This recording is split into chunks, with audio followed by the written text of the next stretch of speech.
Hey, welcome. This is the Hunger for Justice series. I see people joining in now. Thank you so much. This is the 21st episode of the Hunger for Justice series, Composting Grief and Daring to Dream. This session is being recorded and will be uploaded for public viewing on the AGC YouTube channel. Thank you to everyone who's joining live on this Zoom. Thank you also to everyone joining live on the broadcast on Facebook, Twitter, and YouTube. We will be populating the chat box with links to continue to learn about today's speakers and to support their work. We'll also be taking questions from the audience, and those will be answered after the discussion portion. So we encourage you to submit your questions in the Q&A box in the Zoom or in the chat features within the live stream. Again, this session is being recorded and will be uploaded for public viewing for you to share. It'll be on the AGC YouTube channel. A Growing Culture is a nonprofit organization advancing a culture of farmer autonomy and agroecological innovation. Thank you everyone for joining us today. To introduce the program is Lauren Cardelli, founder of AGC. Hello everyone, thank you for joining us. We are so excited for today's episode. This is going to be a panel of just major inspirations and thought leaders and, legendary thinkers that I think we are all so fortunate here to be able to listen to this very conversation. This idea was brought to me by Vivien, who had the idea to culminate these group of women together to share their stories of grief and how they face that and dare to dream big. Now, this Hunger for Justice broadcast has been exploring multiple different storylines and groups around the world. The idea was to build solidarity. Now, after Sean Chef, Sean Sherman's, the sous chef's episode, we got a message from one of our partner organizations in New Zealand, the Maori, and they called me up and she told me, Jane Yucca, that episode was strangely comforting. She said that could have been our story, talking about the displacement of children, the displacement of foodways. The injustice that's happening all over the world is happening to everyone. Our strength is in our numbers. When we think of this sometimes as just a localized problem, we tend to feed into the fracturing that the industrial agriculture predates on. Black Lives Matter is a global issue. Indigenous rights is a global issue. We must look toward solidarity. And so often, America and its concept of exceptionalism, fails to do this. But if there is one thing that America is really good at, is thinking that everything is in America. There's a siloing here when there's so much going on all over the world. And so Vivien wanted to start to see that in this conversation, bringing in these beautiful, beautiful minds together to share this and inspire us every day. And Vivien, who's a dear friend of mine, in a conversation with me once, I asked her, I said, well, Vivien, how can I help? And she said, you can help by not using that word help. And I said, all right. I went home and I thought about it and I found this quote, and this quote really spoke to me. It's by Lila Watson, and she wrote it in the 1970s. It's an Aboriginal activist. She says, if you have come here to help me, you are wasting your time. But if you have come because your liberation is bound up with mine, then let us work together. And that's it. That's what we're doing here. That's what we must do together in the future. And that's what this episode is about. So it is with the greatest honor that I introduce Karen Washington to start this conversation. Thank you, everyone. I think Vivien has joined us, so you can hand it over to Vivien. Is Vivien here? She is having some trouble logging in, but I just sent her the link again, so she will be joining any minute. All right. So yeah, thank you everybody. My name is Karen Washington. I tell people I'm a farmer. I grow food. I feed people body and mind. I am so honored to be in the company of such strong women.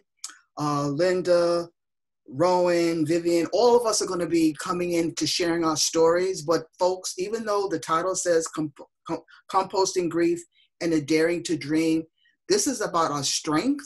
This is about our resilience. And we're going to start off at each of us just talking about how we got started. A lot of you out in the audience may know who we are and really look at us as being inspiring. But the thing about it is that we all come from a background of some sort of harm, some sort of grief, some sort of trauma. And so for the next couple of minutes, we're going to be talking about our grief, but also how we inspired each and every one of us in a way that our resilience really made us stronger as women, and then also in the work that we do. So I guess I'll just start again, talk about exactly about my sort of vision and my sort of travel. And so I am a Black woman, and growing up, I didn't know what that meant. And it's so surprising when you are a child that you never think about, color or gender. And it wasn't until I would say maybe about high school that I started to notice a difference. I started to notice a difference in school, how as a Black woman being treated in school. And then when it came to jobs, really started to see that difference. The fact that I had this big afro back in the 60s, which really for me denoted power, it also was a way of being ostracized by society, especially white society. And so as a Black woman, I've always had this burden to always try to be work harder, be smarter. It's always been something that I've carried all my life and continuing to my adulthood.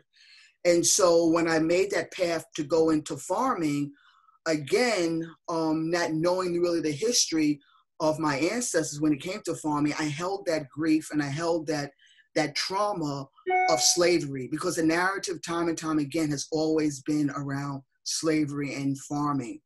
And it wasn't until I really got into farming and started to surround myself with the truth to find out my participation of my people in agriculture was based on the fact that we were not brought here because we were strong or we were dumb. We were brought here because of our intelligence around agriculture. And once I started grasping that narrative and the truth, all of a sudden it empowered me. It gave me a reason to stand up against injustices. It made me be more whole and more powerful of my ancestors that really fed this country. This country was built on the backs of enslaved and indigenous people. And so once I gathered that information, that power, I became more powerful in the work that I have done when it comes to food and farming. And then also it encouraged me to dream big. And so what the message that I've always told, especially young people about my story, is to dream big. No one is going to hear what you want to do, what your aspirations are, or what you want to accomplish in life if you keep it to yourself. So I tell a lot of young Black and brown men and women who want to farm, I see the stars in their eyes, is to take your dream and take your thoughts and shout it out to the universe. Because the only reason why I am farming on 3 acres of land up in the Hudson Valley is because every time I met somebody, I told them my story and I told them my dream. And so I want to pass it on to, I guess, Kiki to sort of come in and maybe you can share your story. Rowen, you can share your story. And Vivien, you have joined us. Thank you so much. So we can have this shared sort of conversation, and then we can all come together and just sort of feed off of one another, because as we hear, we are amazing women and so much to give. So Linda, let me sort of turn it over to you. Thank you so much, Karen. It's always so nice to listen to you. Very briefly, just I'm a popular educator in Oxnard, California, which is an industrial agricultural town about an hour north of Los Angeles. And it's a largely undocumented migrant community, mostly brown, and some Black and white working class folks are folks that I grew up with. And I ended up going to doing really well in school and followed all of the teachers and everything that they told me to think. And it ended up happening that as I started to get more and more formal education in the university, I thankfully came across many critical thinkers that taught me that it's okay to question the whole world, which was very liberating to me. And I ended up using my time in graduate school to accompany movements. I was very lucky and had an advisor who was very open to that. So a movement that I accompanied was the Palestinian Movement, and that's how I met Vivien in Palestine. And I had been doing work also in Latin America and found myself accompanying the Zapatista movement, which from both movements I learned, which is what Lauren was mentioning, you know, that if you want to quote unquote help, you need to recognize that you have a struggle where you live too. And in fact, as the Zapatistas tell us, we're a lot more powerful where we're from, where we grew up, because we know the terrain there better. And that's where we can be stronger warriors in this world, in this battle to create a new world where everybody can live. And so something that the question of farming and food, and it has always been really central in my life as something that I didn't want to do, because when you grow up here in an industrial farming community you see exploitation every day, everyone around you tells you, do not farm, you should go to school. If you don't go to school, you'll end up farming. So there was always this division between education and being with the land. And it's understandable because the context that that's in is exploitative. But as I started to accompany the Palestinian and Zapatista movements, I started to recognize and learn from them that there are other ways of being with Mother Earth that are not exploitative, but that are pretty transformative and have a very spiritual depth. And so when I graduated from the university and was on my way to become a professor, I had a reckoning to do, because to become a professor, I was being told that I would need to export out all of those things from life that, to reproduce your life, such as, cooking, even child rearing, cleaning my house. I would need to pay somebody to do all of those things. And of course, I started to think about, wow, I'm going to export out all of those things I should at least know to do, just so that I can sit and read and write and be a thinker. Meanwhile, other people are understood to not be thinkers. And so I had a huge problem with that. And knowing, of course, where my food came from, I had a really big problem of being someone that was about social justice, but was going to then live my life reproducing that, just so that I could have the type of life that I was being told I should have. So I decided to come back home to Oxnard. I left the university and I do popular education work where in parks and in living rooms, we read all of this beautiful critical theory and critical philosophy that you get to learn only in some sectors of the university in the highest ranks. Sadly, there's not very accessible. But we do it in a way where it's very conversational, and you end up seeing that everybody is equally intelligent. Everyone just has very different perspectives, and together we build these really beautiful analyses about the world and about what we want. And at the same time, I started to learn how to grow food, and that was very transformational, just to see my first seed sprout. It continues to happen every time I see seed sprout. And now I work on a farm, and we are a collective farm. It's called the Abundant Table. And we do a lot of farm-based education work there as well. And so I'll pause there and pass it on to Rowen. Oh, thank you. Sego seguego ganyat dahawe yungyat. Greetings, everyone. My name is Rowen White. I'm from the small community of Akwesasne, which is a Mohawk community that is in upstate New York and southern Quebec and Ontario. My home community is one that has been crossed by an international border. We say the border crossed us. I'm Snipe Clan, and so I'm here to really share a little bit about my pathway. You know, I'm a seed keeper, I'm a mother, I'm a farmer. I hold all those responsibilities very near and dear to my heart. And, you know, I feel so honored to be circling up with such strong women from different backgrounds, but that we share a common ground, which is that we find our strength and our connection to our ancestors and to our descendants through the land upon which we stand and the way in which we lean into that earth to find our strength.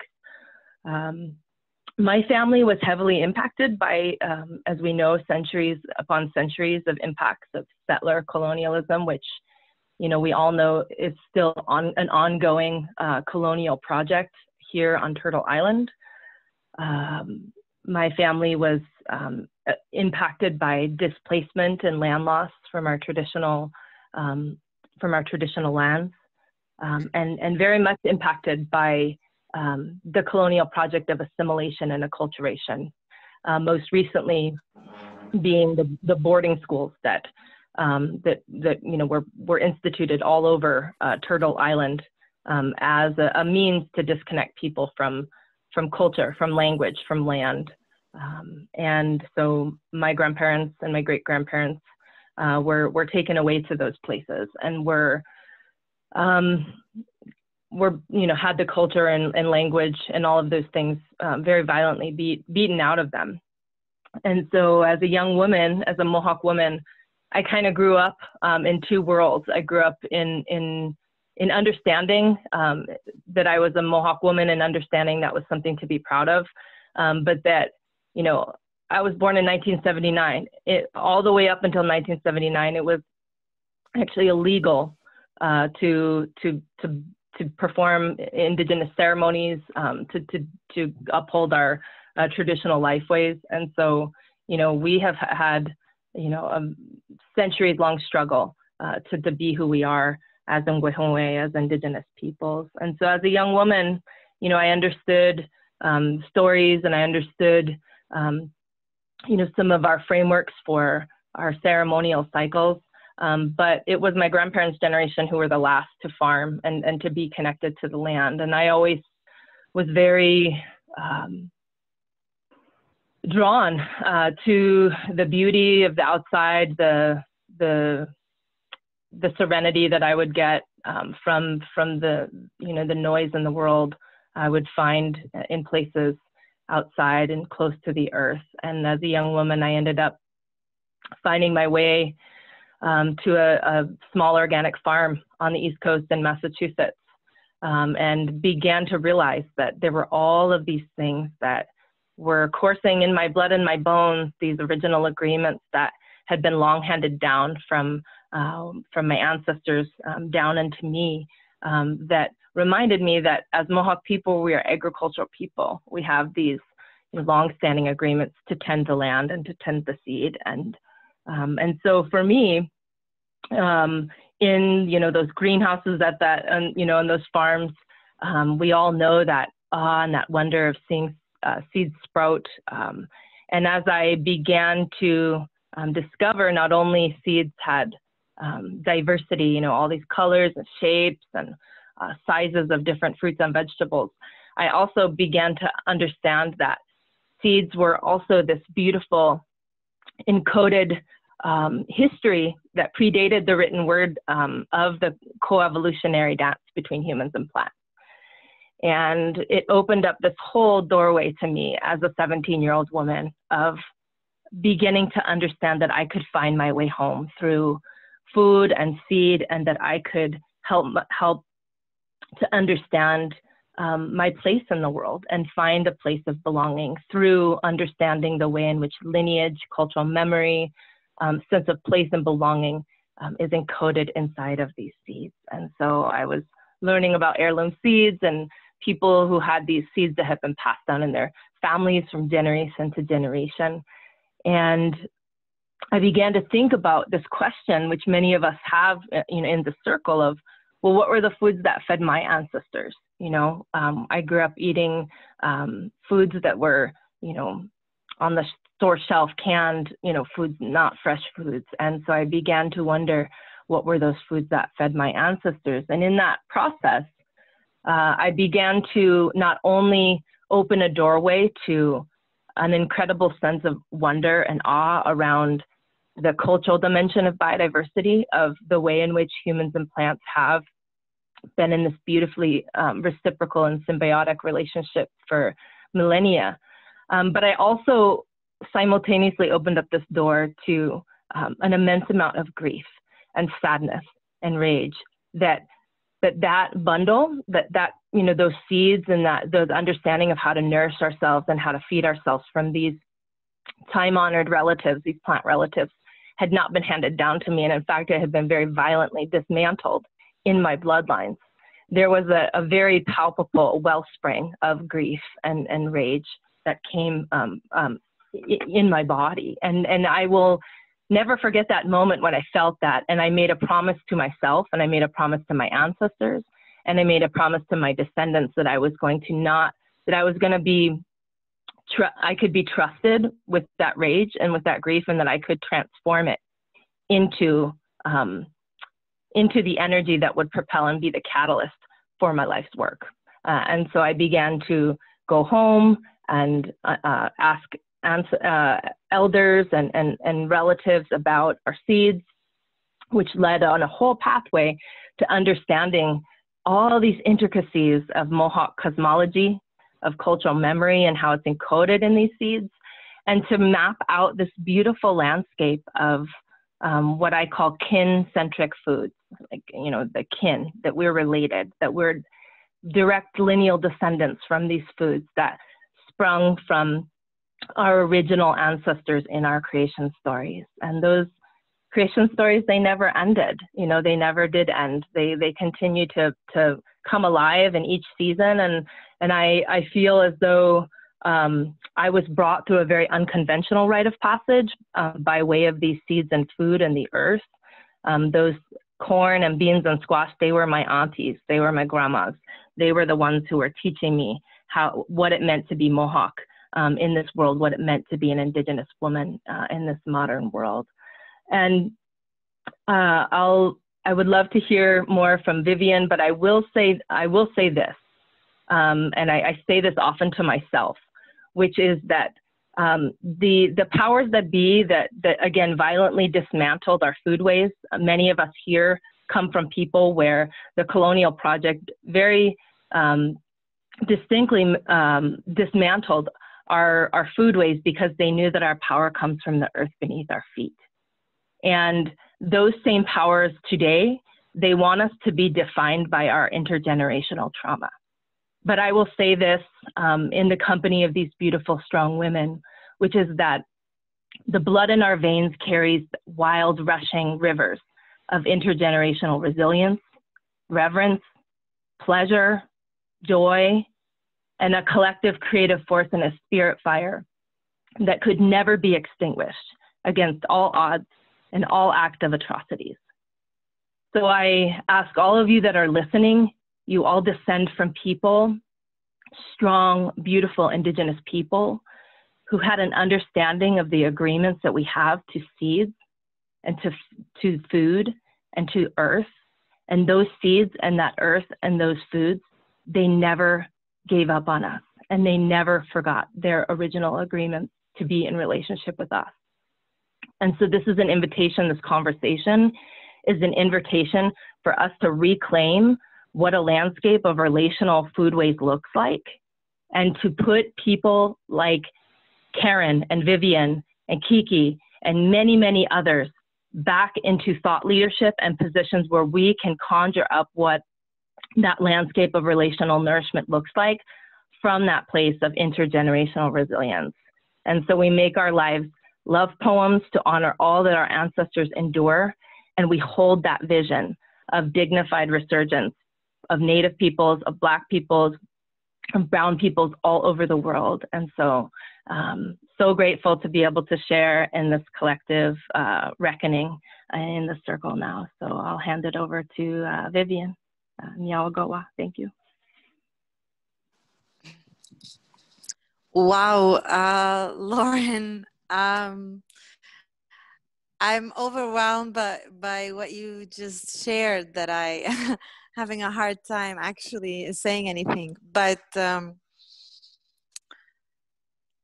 just want to, first of all, I want to apologize because my internet kept coming in and out, and I was coming in and out myself.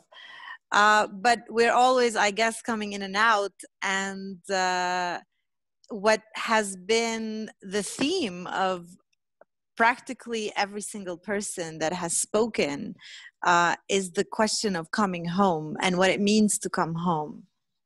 And so I am, like all of us, someone who also tried to figure out who I am and to try to come home, even though my home, where I'm speaking to you from, Palestine, is somewhere that is pretty wounded, like all our homes that we just mentioned, whether it's Karen or Kiki or Rowen, and I know that many people who are listening and who will listen to us. And so I think for me, and this was like the theme of our conversation, I wanted to also find the blessing in this wounded place. Like where is my power to transform all this ugliness and all this woundedness and extract beauty, extract tenderness? And there was a moment when it was very clear to me, as I was living in the United States, that I actually, I don't think that I can, I don't think that I can, I don't think I can change the whole world necessarily, but I know that I can expand, you know, the circles of tenderness in my world. So I came back to Palestine. I was, I had just started a PhD program in agriculture and life sciences, where I was told that I needed to teach farmers this and that. And I thought that was so absurd, considering the fact that the farmers have been my teachers. So I returned to Palestine 10 years ago, and it was the best thing that I've ever done, which is a return home. And I have since been following the seeds, basically, who have been my teachers. I've been basically trying to learn how the seeds can teach us ways about reclaiming our power.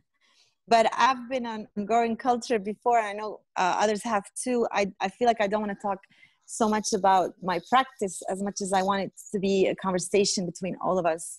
I'll just say that because I came in late, I don't want to also just start talking from my head. I'd love it to be a conversation.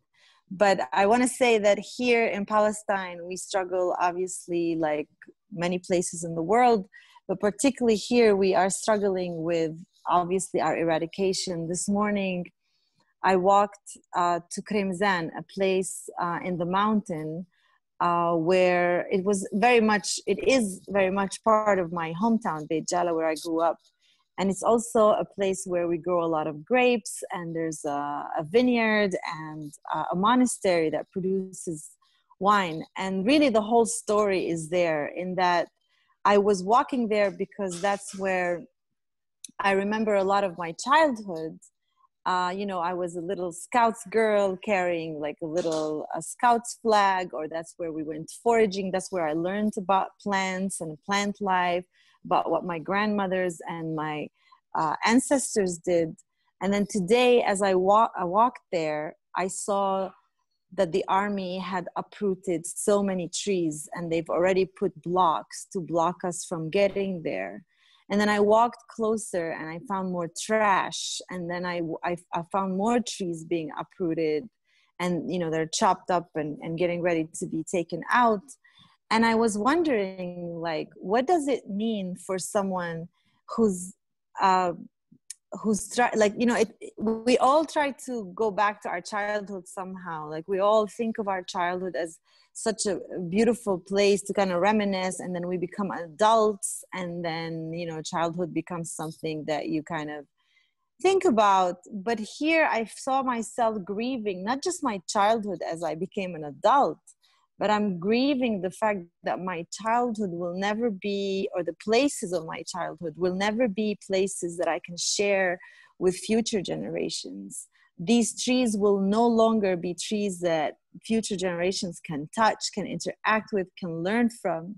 And so I understood, which something I always know, but like today I felt it so strongly, and it was so appropriate that we're talking about grief today. The depth of my grief as I am witnessing the eradication of my people right here, right now. And so as I walked through this little area in the mountain, I knew that I was saying goodbye to it. And so we're in constant state of saying goodbye. We're constantly in a state of grieving and saying goodbye, not just to the memory of our childhoods, but to the places, to the trees, to the terrains, and to the knowledge. And like Rowen and Karen and Kiki have shared how much it's important that we, you know, we pass down the things we know. And like what Rowen mentioned about, you know, the anger we feel about our ancestors not sharing and not passing down things to us. I felt today that my work is really about trying to save as much as possible in order for me to be able to say to the future generations, well, I've at least tried.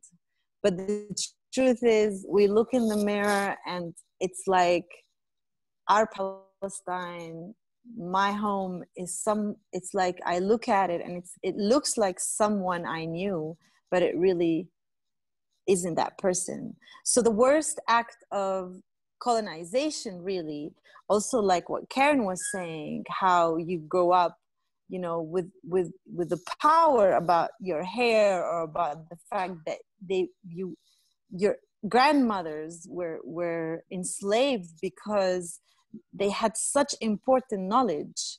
And to look at ourselves and to say, oh my God, you know, I would like to be someone who can safeguard a little bit of this knowledge and to pass it down as well.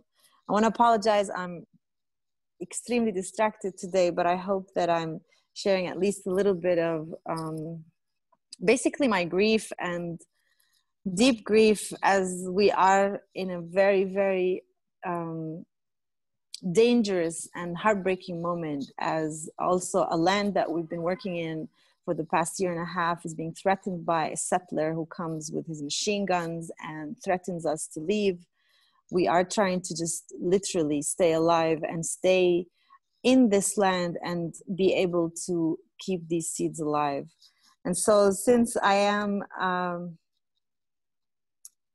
needing my sisters today, I'm just going to open it up to just a general discussion. And thank you all so much. Thank you for being here. And I just want to finally say that it's been amazing and so important to be connected, because as I learn more and more about myself and our struggle and the struggles of others, wherever we are, I learn more and more that we are not disconnected, that the struggle is one, and that we really need each other to support each other. And for me, as someone who's sitting here in Palestine, we're locked in, we don't have an airport we can access, we have a wall surrounding us, and we're trying to save the very little land we have left. I find so much strength and so much power in having sisters like Karen, like Kiki, and like Rowen, and people who love and support us. So like Growing Culture. So I want to thank Lauren and Julia as well. And I just, again, want to open it for a discussion with all of us. Vivien, thank you so much. I was thinking a little bit about what you're saying, and maybe we all can speak into this a little bit around, I've been exploring a lexicon and a way to name the things we feel, because I think sometimes in our grief, we feel things in our body, we feel things, we know things aren't right, but we can't quite name them, and so we have power right now is in our truth telling, is in our ability to name things so that we can come together in solidarity and move through them. And there's this word that was coined by this man named Glenn Albrecht, and the word is solastalgia. And I've been thinking a lot about that because it's actually this idea of like a homesickness that someone gets when they're still at home. And it's this idea that it references the way in which the landscape, the way in which our relationships to that land have changed, even though we haven't gone anywhere. And it's the impacts of climate change. It's the impacts of settler colonization. It's the impacts of all of the things, you know, that we feel. And there is a desolation and a despair that we feel that echoes up off the land and echoes up off of being able to see something that feels so, in some ways, so out of our control. And there's an emotion that we feel as people indigenous to a land. And I guess I would like to hear, you know, people's thoughts on this idea of that, because it's something that I'm grappling with and using a practice of cultural somatics and trying to find the places even in my body where that grief lives so that I can release it, because a lot of us sort of internalize that sadness and that grief of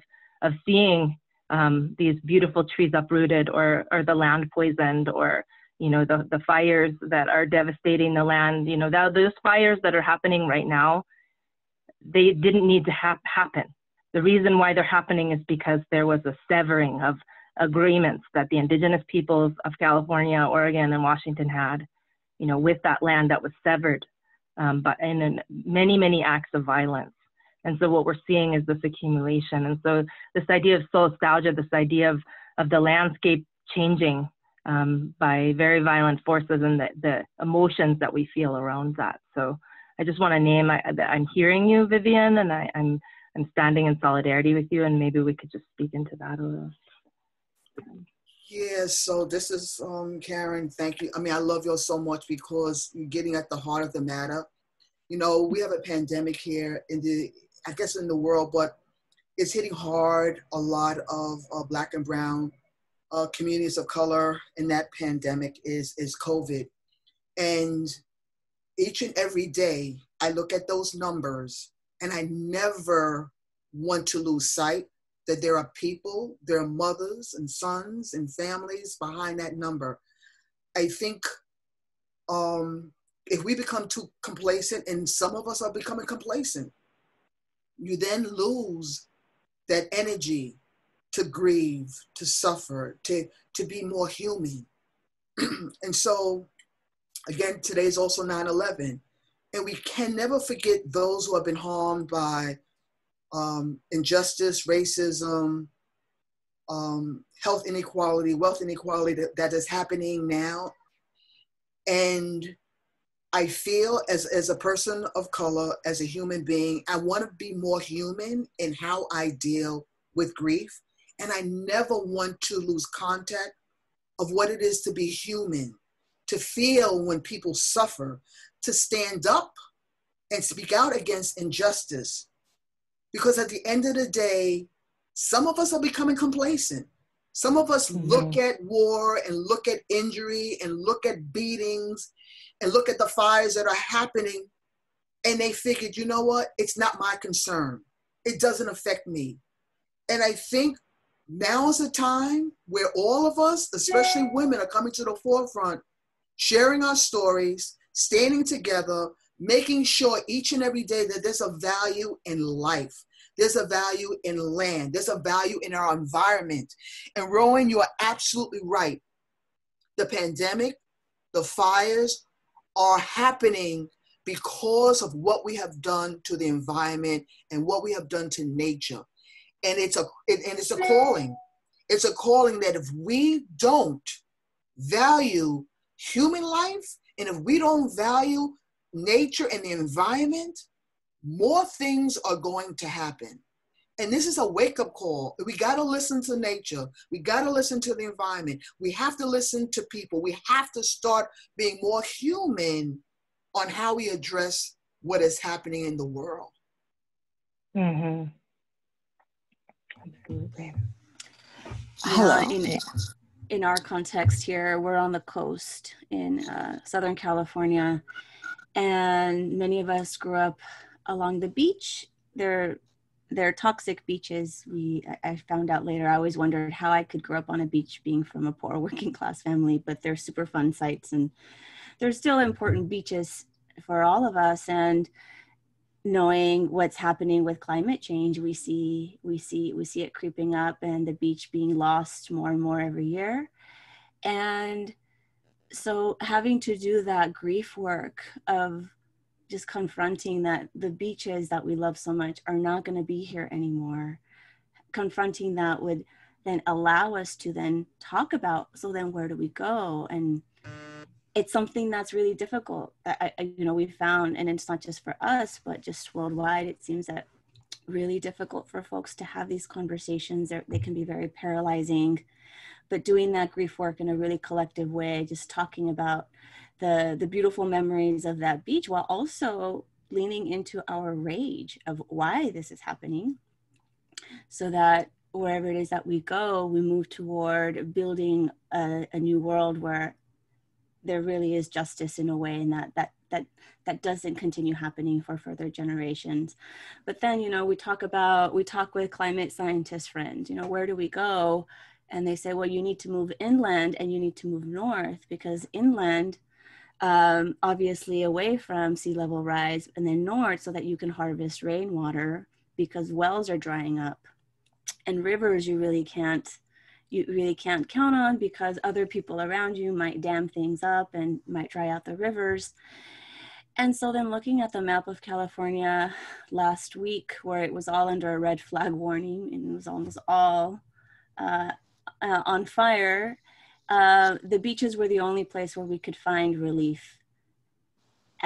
So we go to the beaches, but at the same time, you're doing this exercise of mourning, recognizing this beach is not going to be here.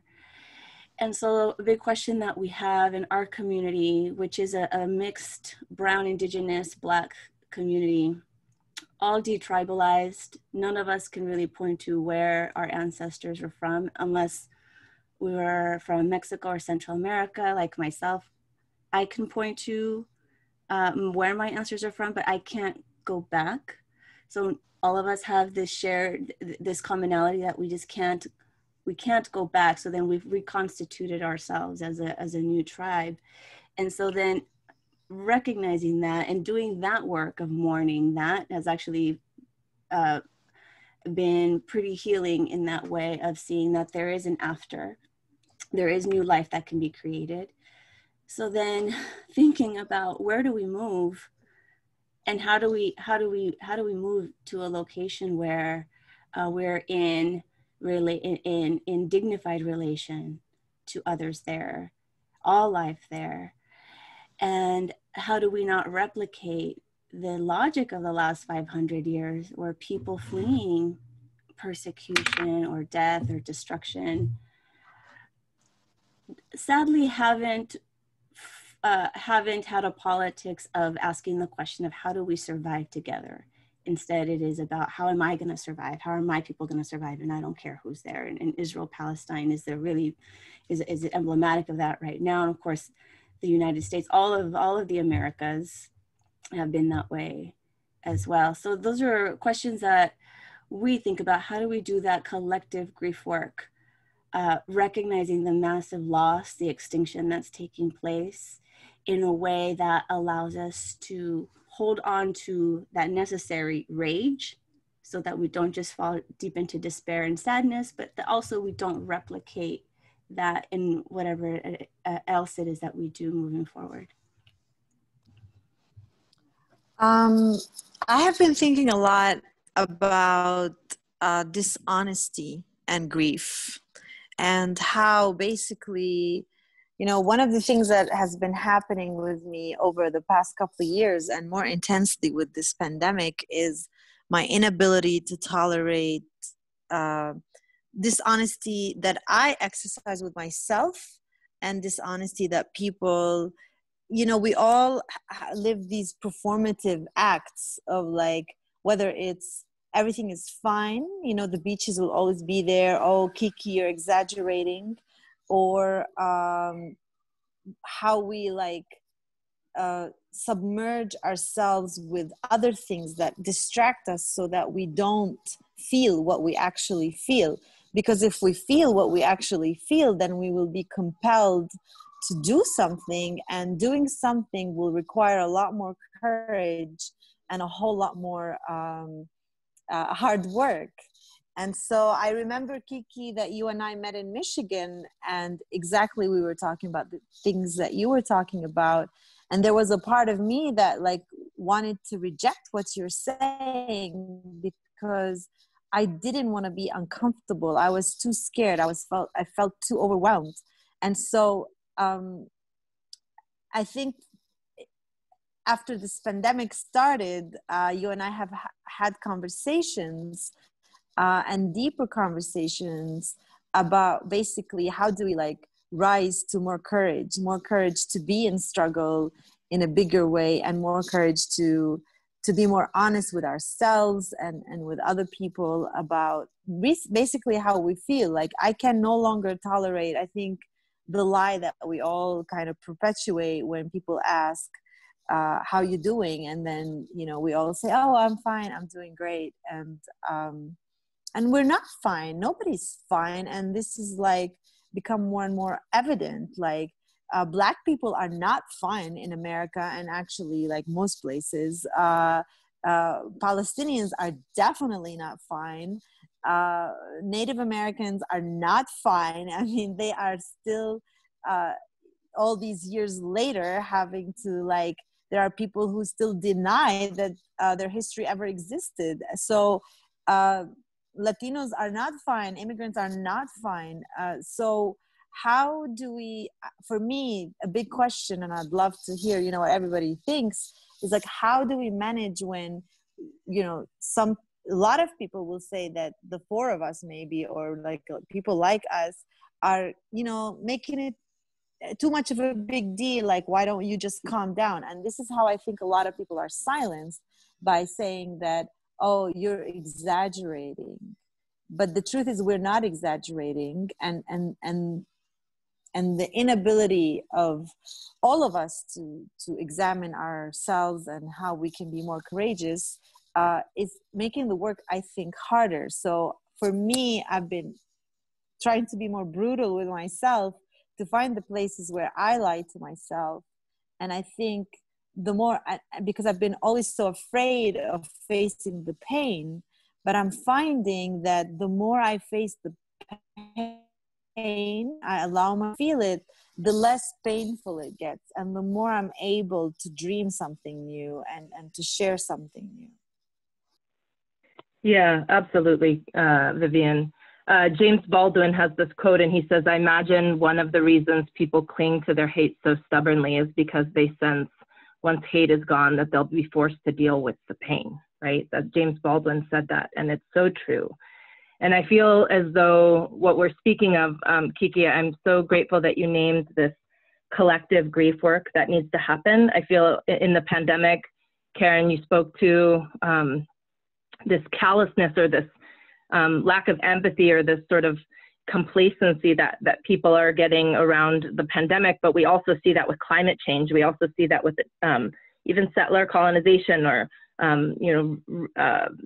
social justice movements and racial inequities, is that there's this dissociation with what's actually happening, because, and that is a trauma response, right? We have to recognize that that's a trauma response, that people, don't want to lean into that pain because it's very, it's very scary. And so oftentimes that moves into hate. And that's what we're seeing on the streets. That's we're seeing the divisions, in the, not only right now, but, Black, Indigenous, and people of color have been feeling that for a long, long time in this country, that it hasn't been safe to be here. And they didn't want us to survive, but we did. Against all odds, we did survive. And so, you know, I've been doing a lot of work with like Resma Menakem and his culture somatics work and somatic abolitionism around how are we as Black, Indigenous, and people of color coming together in this modern time and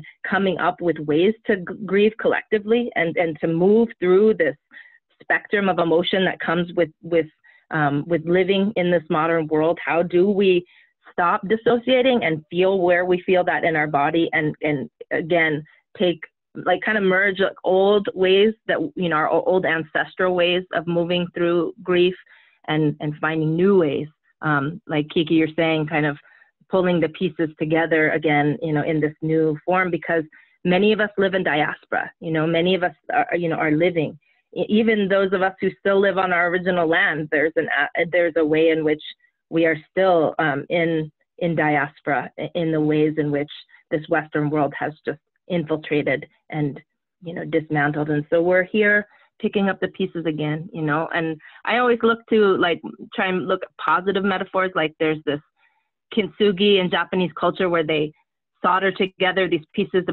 broken pieces of pottery with gold and silver lacquer, and it's like beautiful when it gets put back together. And I imagine, like, I see that with Karen's work, I see that with your work, Kiki, and with your work, Vivien, and many of us, is that against all odds, we picked up these tattered pieces of our ancestral memory and our inheritance as people of the earth.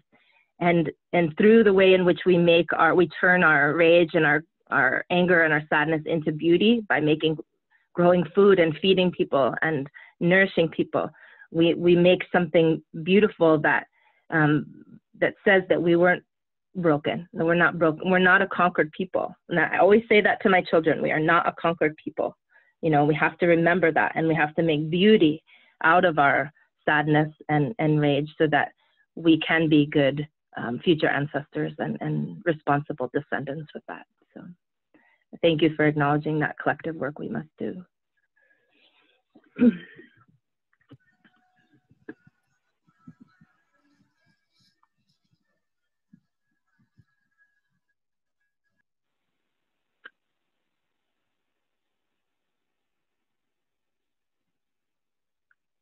So we're going into questions now, yeah?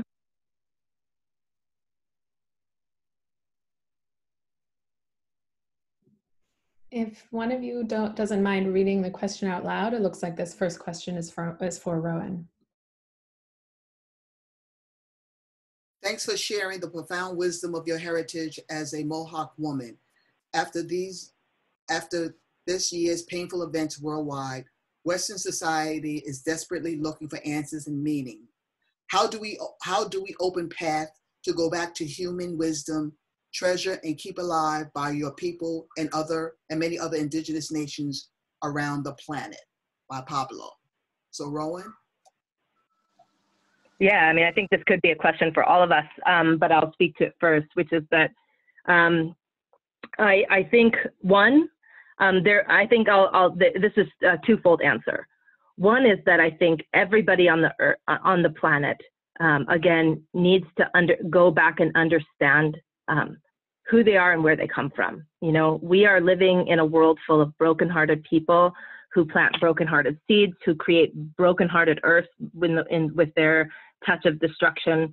But humans are, on one hand, can be so destructive, and on the other hand can be so beautiful. And we all descend from people who have beautifully storied and cultured ways of living in this reciprocal and symbiotic relationship with all of our relatives on the earth. So for whoever's listening, going back and looking back into who are your ancestors, what were the agreements that they had, you know, with the lands.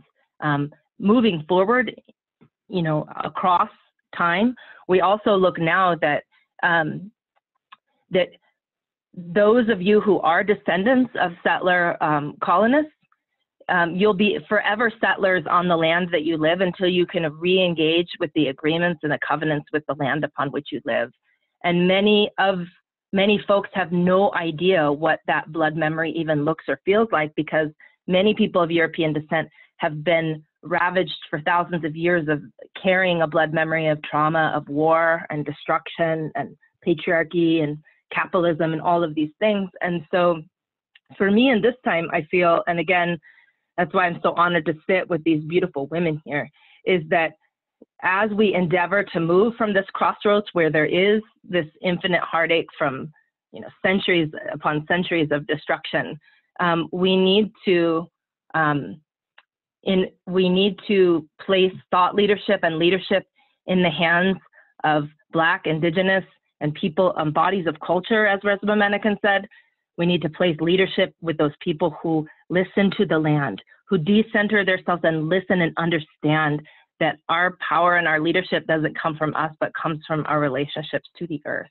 It comes from our relationships to all of our relatives here.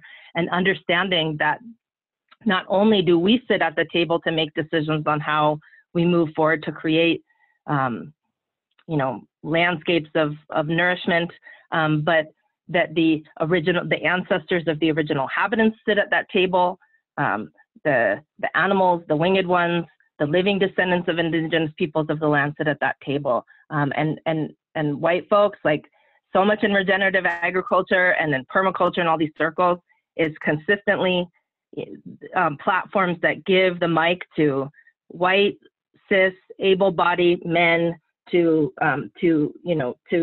have thought leadership, and that time is over now.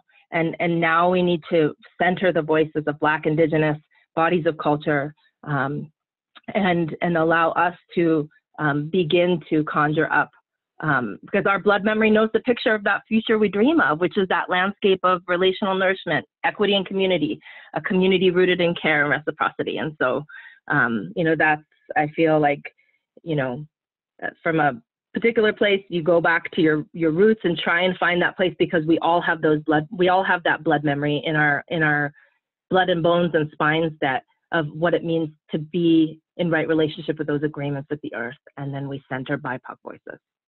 If other folks want to chime in and jump in on that question, it's a good one.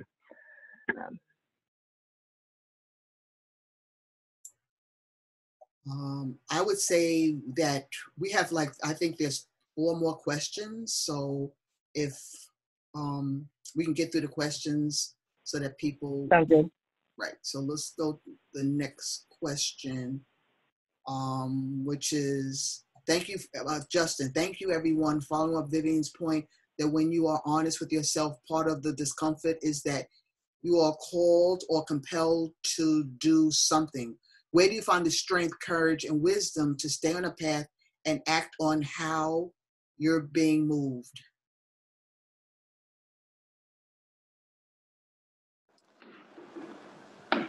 Sorry, Karen, what is this a question for me?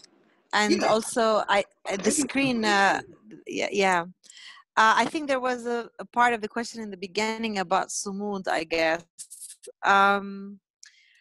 This is a beautiful question because, sorry about all this, but it's a beautiful question because I actually ask myself this question all the time. I'm often amazed, like, how do I do it, and how do the people who have it even worse than I do do it? Like, how do we do it? And I have a not very rational answer, but it is really like truly the grace of God or spirit or whatever, because there are days when, you know, it's extremely difficult. Like today, I have to share that I have been having a really hard day. So even getting on this call was quite challenging. And so, but then I get on the call and I see people like Karen, I see Kiki, I hear the voice of Rowen, and I'm so inspired because I know that love does win, and love is a very, very powerful medicine, because even in the worst of times, like in curfews, in times when people are not finding much resources to even feed themselves, you find some stranger who brings you know, a pot of food, or just before I came here, I was actually talking to someone who's going through a really hard time. And I mean, I was able to just give her a flower that I had planted, from my flower bed, and it just like transformed her. So I find a lot of strength in plant life, a lot of bird life, but also from the goodness of people that I believe still exists. In Arabic, we do have the word sumud, which is to be resilient and to stand strong no matter what. But we also have a beautiful saying that actually I subscribe to much more than sumud, which is كل الناس خير وبركة, and it means all people are good and all people are blessing. And so I find my strength in even dealing with the worst of situations, with a lot of patriarchy, with a lot of military violence.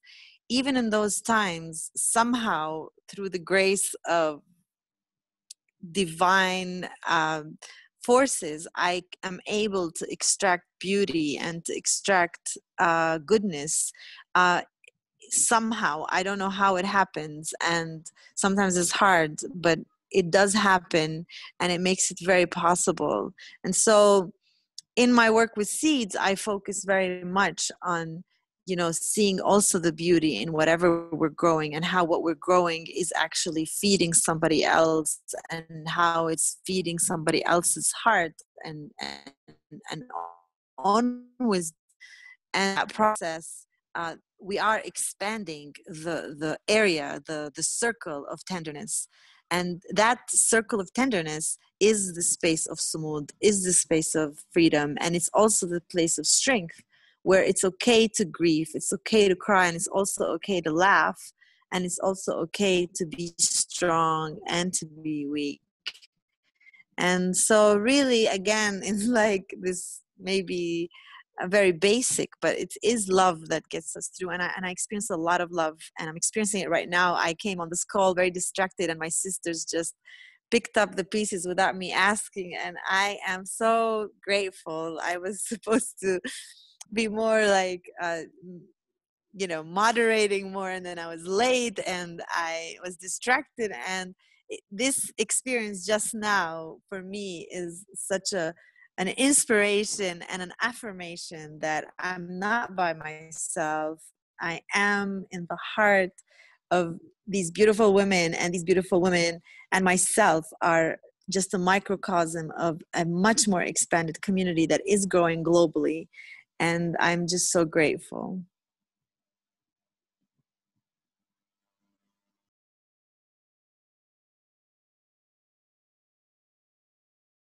We have a next question. I think we have time for maybe one more question. And I'll just make it quick.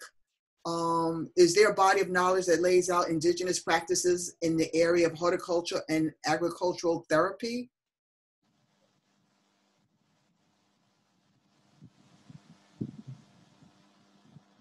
I just want to say, I was going to say something like, this is my sort of opinion, because there's so much being co-opted from practices and knowledge that indigenous people have been using for so long. And I try to tell young people, listen to me.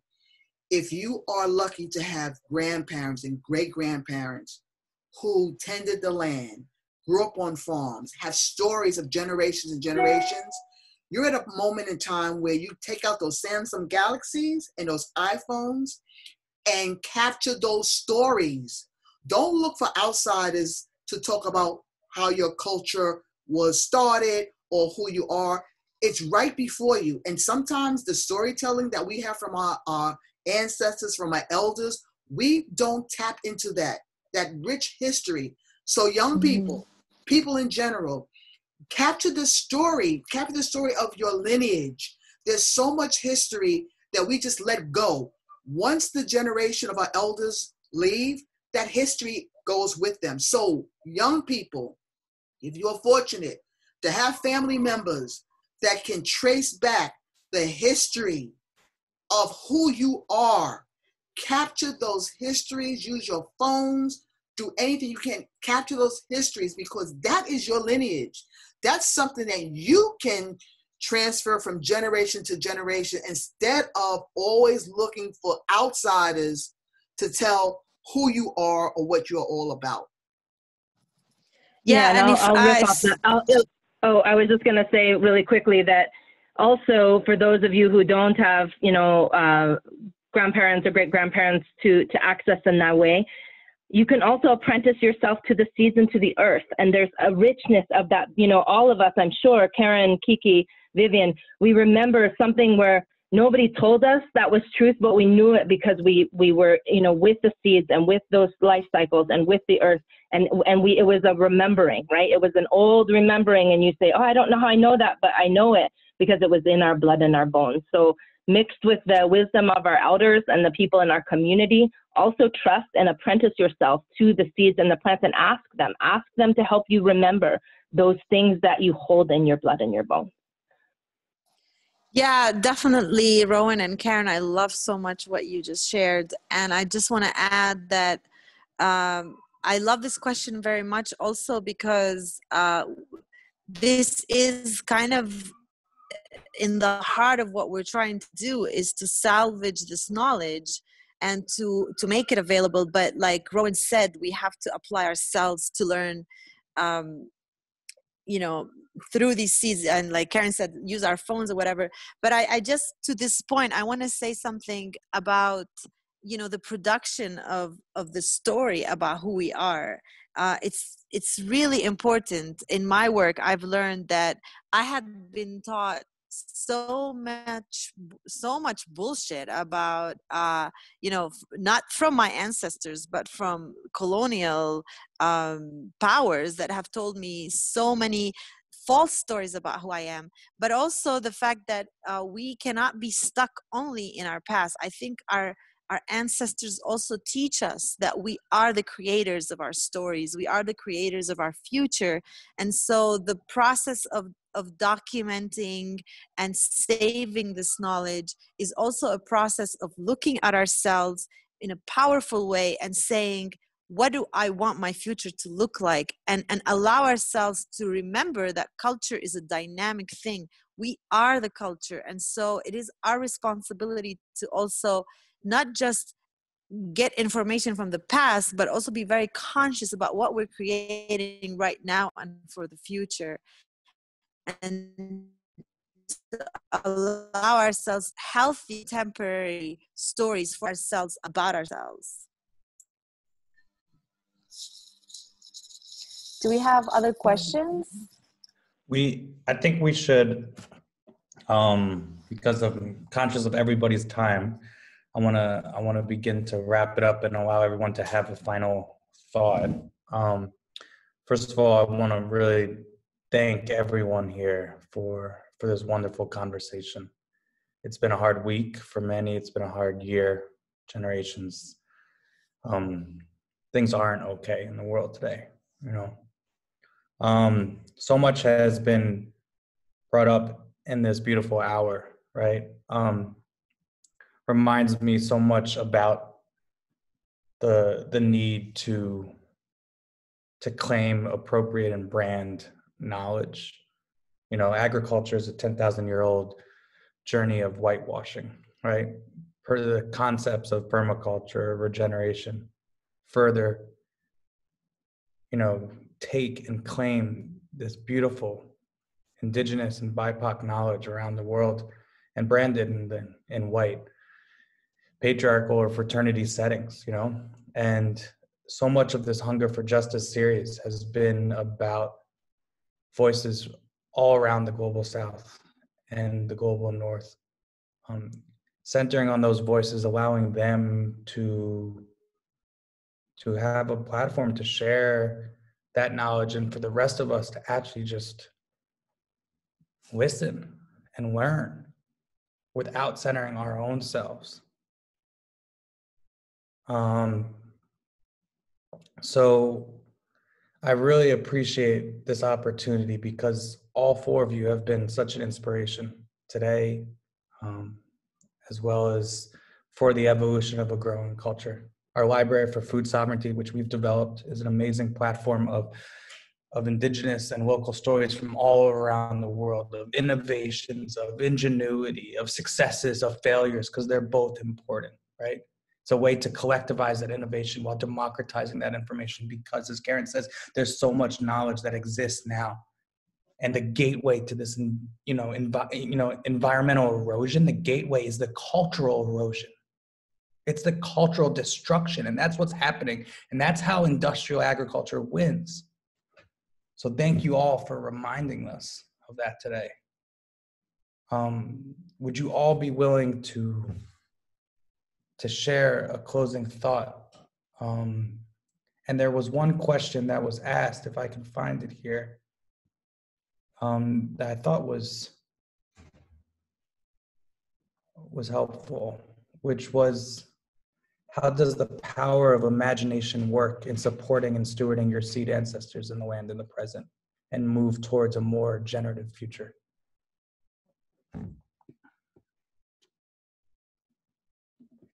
Kiki, would you go first? Because I'd love to hear your insight here.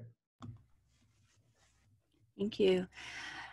I think that it's related to some earlier thoughts about, how do we keep this work going? How do we find the strength? And the way that I see it is that all of us are living in a world that tries to dominate, that tries to tell us that it's the only world possible, but there are other little pockets of other worlds that continue to exist. And so the way that I think about the work of imagination and where the strength comes from is precisely that, trying to nurture that other world where many worlds fit. That is work of imagination, and it's also work of seeing and being able to read what's out there, how Karen was mentioning about how the knowledges already exist, and how Rowen was telling us also they exist even within our blood memories. So that to me is medicine.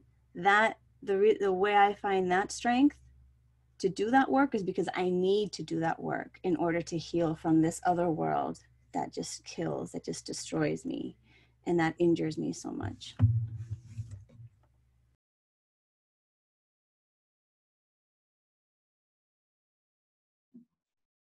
Who's next? Vivien, you want to go? Sure, very powerful. And I want to say that I have had many hours and hours and hours with Kiki talking about this very question and about the brutality of the dominant world and the importance of imagination to help us not just heal, but also expand our ability to dare to be bold, to dare to imagine not just one way, but a third way and a fourth way and a fifth way and a sixth way, and to actually dare to disconnect from the idea of reality. I think, and I always say this, and I repeat it too many times, but it's our commitment to reality that is causing our absolute misery today.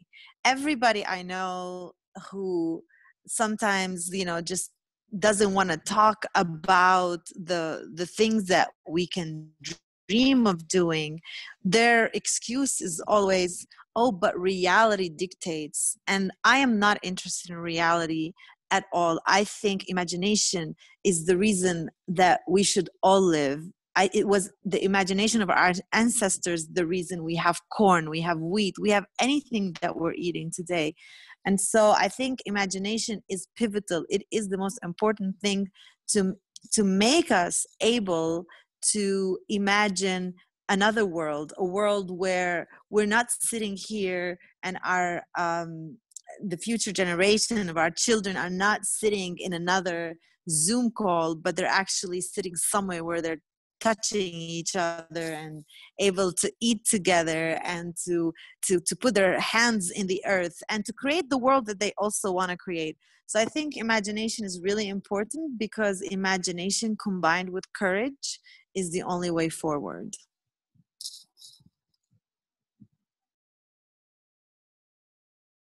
I'll make it short and sweet.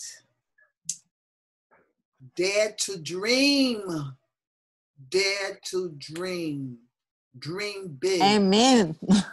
Dream big. I mean, that's all I got to say. Make it short and sweet. Dare to dream and dream big.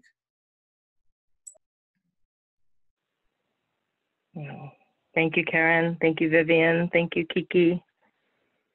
I guess I'll always go back to my teachers, you know, to honor the lineage and to say that seeds and the earth, who are my, you know, benevolent teachers, they are the talismans of creativity, right? They're like this wellspring of just endless creativity and imagination, audacious imagination of like combinations and adapting to things that you could never even imagine. And so I think remembering that we ourselves are seeds, our culture is seeds, our culture, like Vivien said, is a verb, right? It's always this bubbling, you know, wellspring of combining past, present, and future, because our indigenous people's concept of time is very different than the Western sort of linear march of time. And so I just, I think that if we see our farmers as artists and amazing conjurers of an imagination of what the landscape of nourishment can look like, and we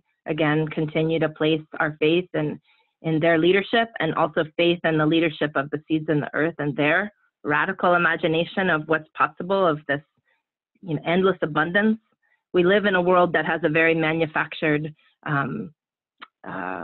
understanding of scarcity, but the seeds in the earth tell us otherwise, and tell us that that we do live in a place that is governed by the natural laws of abundance. And so I'll just say this to close, is that don't despair, that this resistance and this resilience of this intergenerational work is alive and sprouting, and it started a long time ago with the way in which our ancestors heaved prayers at the first dawn's light on the horizon, and all the ways in which they prayed for you.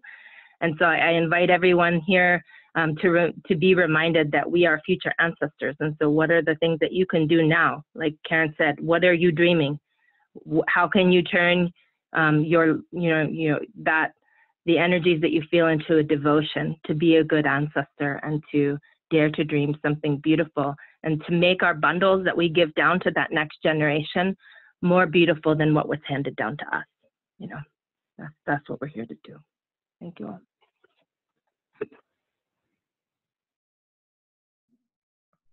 Wow.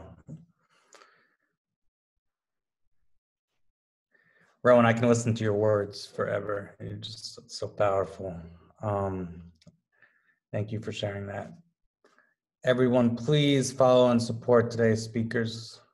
Vivien, Karen, Linda, Rowen, they all have their own websites, their own social handles. They're doing incredible work. Please, let's support them and work together in any way possible.